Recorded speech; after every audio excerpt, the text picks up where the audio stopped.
Hello and welcome back. I am Deanna Broom. I own Virtuous HR Solutions. So I'm an independent HR consultant helping small business owners. And one of my other videos about the Form I-9 has gotten some traction, and I've gotten a lot of questions about it through comments and email.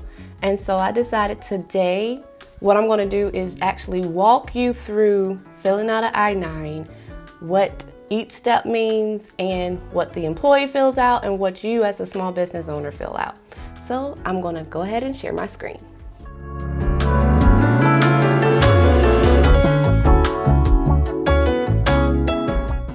So the I-9 form can be found by simply typing I-9, and you can see it's the first one right here, and you want to click this I-9 basic version for printing in the use on mobile devices.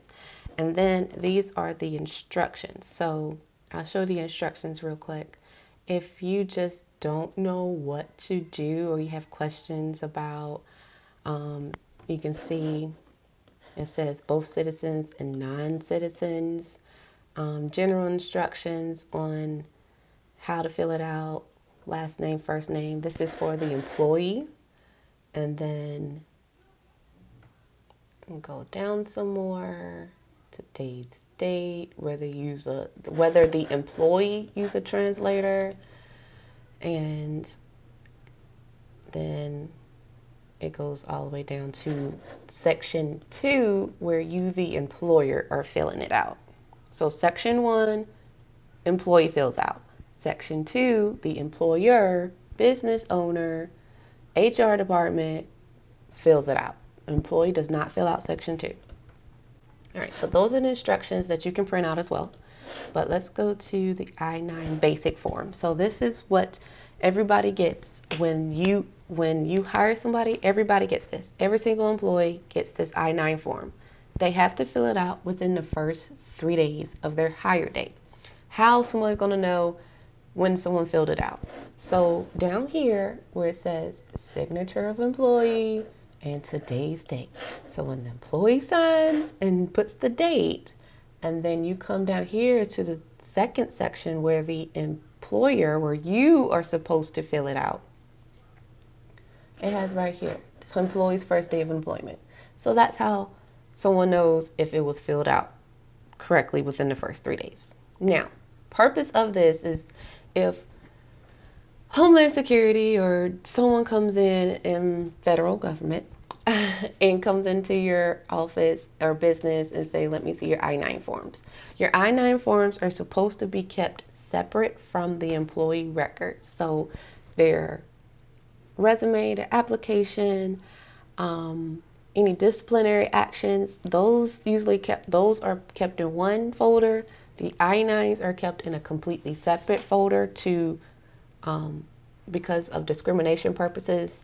Because usually in the employee file where the application and resume is, usually there's a copy of their driver's license, birth certificate, and things of that nature. So I-9 is kept separate, and then employee records and then the medical records are kept separate as well. But for this I-9 right here, let me see. You have the employee fills out the first. So there's 2 ways you can do it. You can have them you can email them this copy, have them fill it out, print it out, sign it. Or you can print it out and have them fill it in by hand and then sign it. Actually, there's a third option.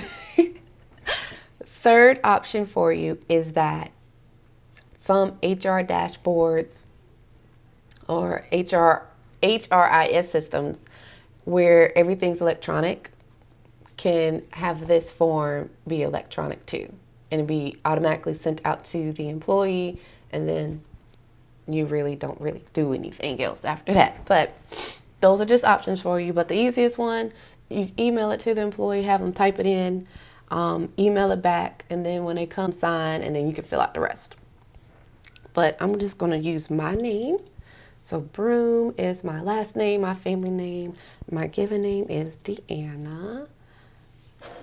And then I don't know why it didn't tab over, but middle name, L. Other last names used, if any. So maiden name, if maybe the whole name didn't fit in the last name in the first section. Just saying. Anyway, street address. Street address, I'm not going to give y'all my street address. So we're just going to put Riverway. Apartment number, if they live in an apartment, a unit, whatever that is. City, let's do Atlanta. And then, why'd I go back to apartment number? That's just crazy. Okay. And then state, ooh, looky, it has a drop down. Georgia, I said Georgia. I know I clicked Georgia. Y'all see me clicking Georgia. Why? Okay. Are you serious right now? GA. What? It is like discriminating against Georgia. Okay, let's try this one. And it goes to Florida. Are you serious right now? Okay, so let's go down to this one. Okay, so I went down to that.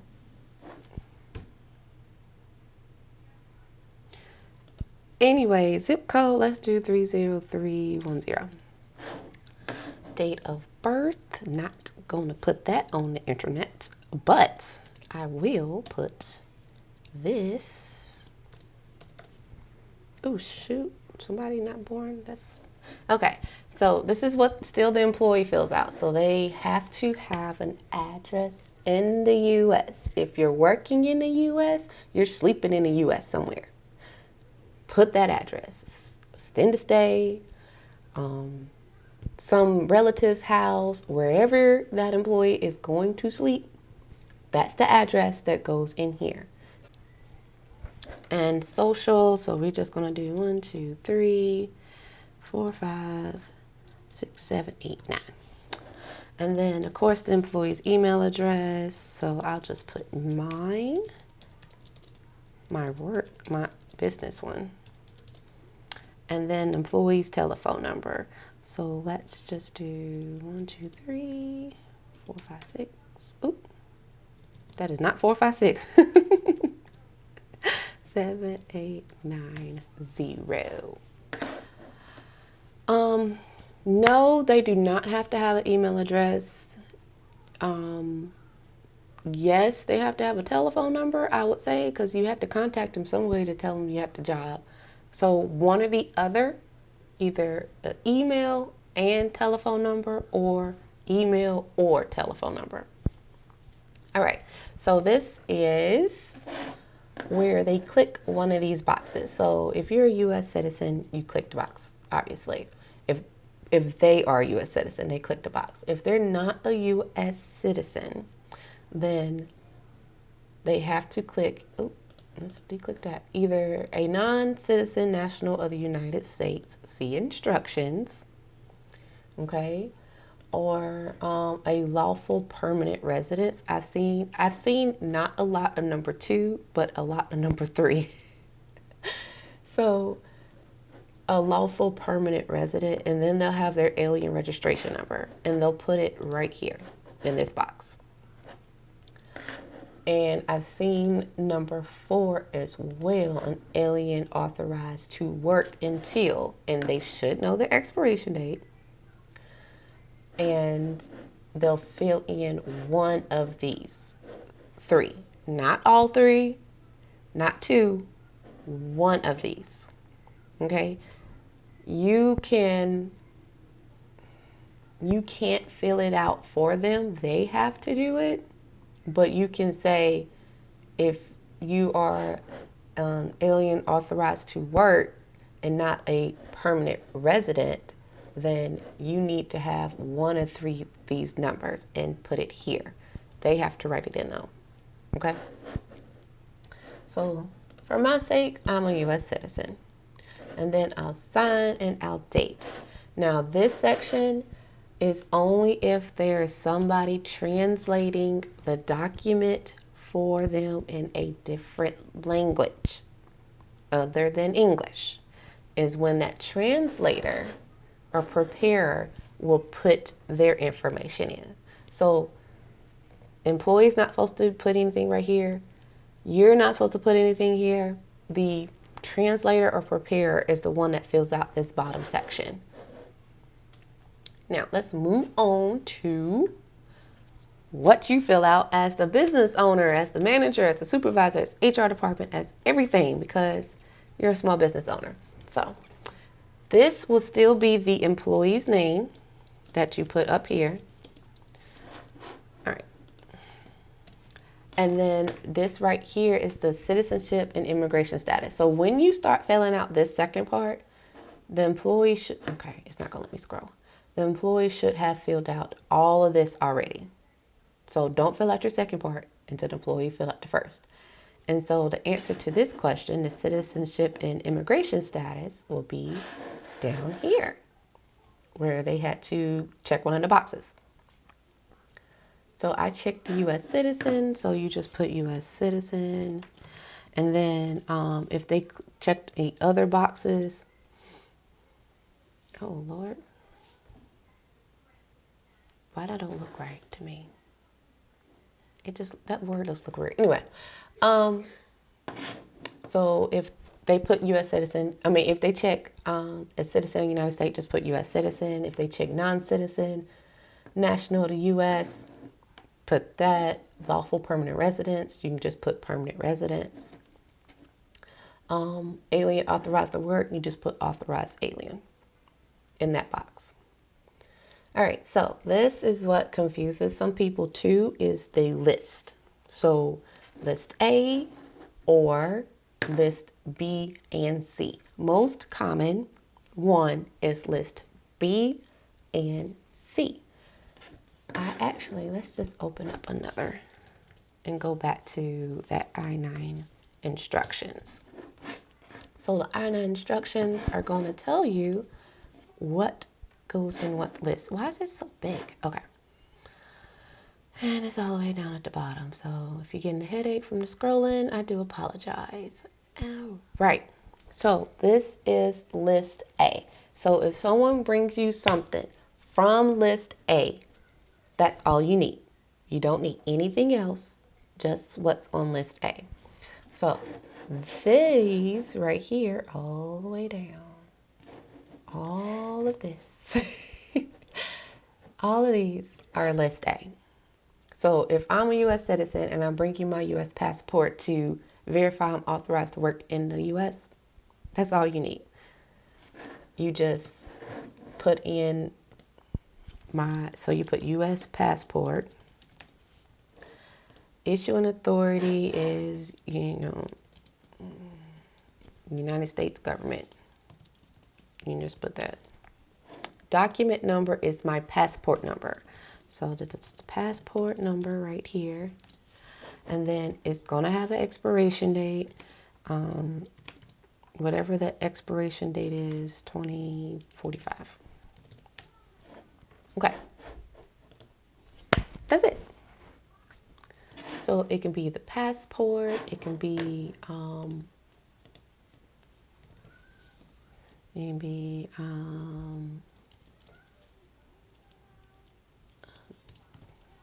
French passport, German passport, any passport.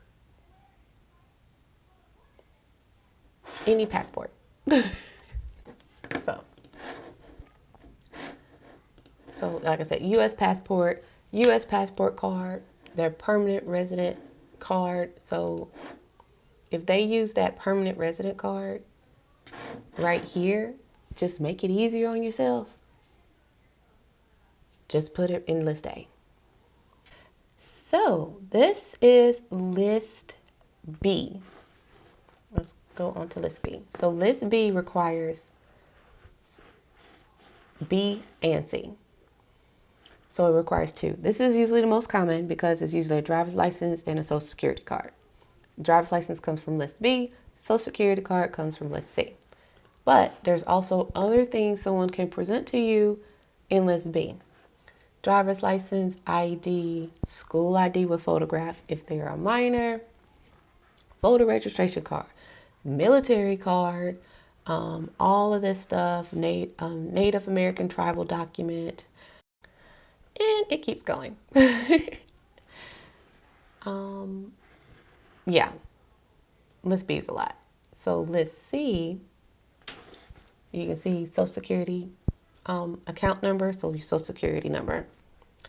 And then it's certified of birth abroad. You know, some people are born abroad on U.S. soil in Germany or in other countries, and you know, they can present that. A consular report of birth abroad, original or certified copy of U.S. birth certificate bearing the seal.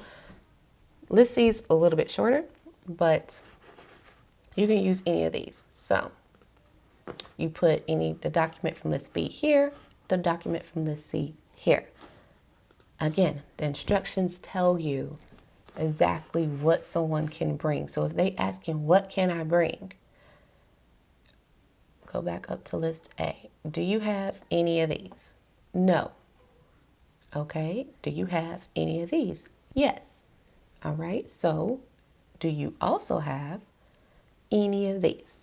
If they say yes to B and C, that's what you're putting here. So this is usually what I do. Georgia driver's license. It doesn't have to be, you don't have to write out the whole thing, as long as you know what it means.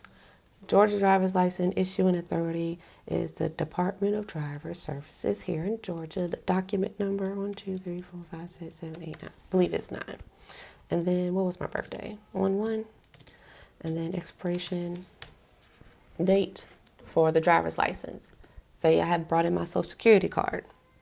Document title, Social Security card. Issuing authority, Social Security Administration. Document number 1, 2, 3, 4. 1, 2, 3, 4, 5, 6, 7, 8, 9. You don't have to put the dashes, but and then expiration date. There's no expiration on the Social Security. That's it. Go down here. You put an employee's first day. So let's just make up a date. That is so. Let's not do that, Deanna. Let's do something current because today is the 24th. So let's do the 24th. Okay. So today is my first day, and then you can't sign anywhere in here. So, but you can put I am the owner and / CEO of the company. I can put my company, Virtuous HR Solutions. I know it's kind of confusing, but let's just do first name of employer, last name of employer, employer's address. Last one was River, so let's just do Gates Drive. And then Atlanta. Oh, don't tell me it's going to do that dang on drop down thing again. Okay, and then zip code 30310. And you sign, and then, of course, that's it. Now, section 3 is for rehires. So if someone resigns and then they decide to come back within 3 years, you don't have to fill out the form again. You just do the rehire and the date of rehire. Oh, excuse me. And so if the employee's previous grant of employment authorization has expired, you put that right here. Their new document that says they're here with the new expiration date. And then you sign again at the bottom. So put today's date and then the signature. Also, guess what's at the back of this document? The list again. Not as detailed as this one. So this is more instructions if you just can't figure it out based on this, but you have 2 options. So that is the I-9. One thing I will say is you'll find people saying, I can validate the I-9 for you. I can validate that person for you. You don't need to hire anybody else to validate your employee. Literally, the validation is just the documents, making sure they're real, that the person that's on the picture ID looks like the person that's in front of you that you hired. That's all that you're doing. So you do not need, save your money. Don't hire anybody to say, I can validate this for you. Don't, no. Because literally what we just walked through was us validating an employee. But save your money, okay? Anyway, so that's it. Any questions, comments, concerns about the I-9, leave them in the comments, or you can email me. I put my real email address, you guys, in here. Oh, it was a better view the other way. So this right here, that's the email address. Email me if you have any questions. Give this video a thumbs up if you like it, so I know to do more walkthroughs. And subscribe, because I am about to put out a lot of videos, you guys, okay? So I'll see you next time. Bye.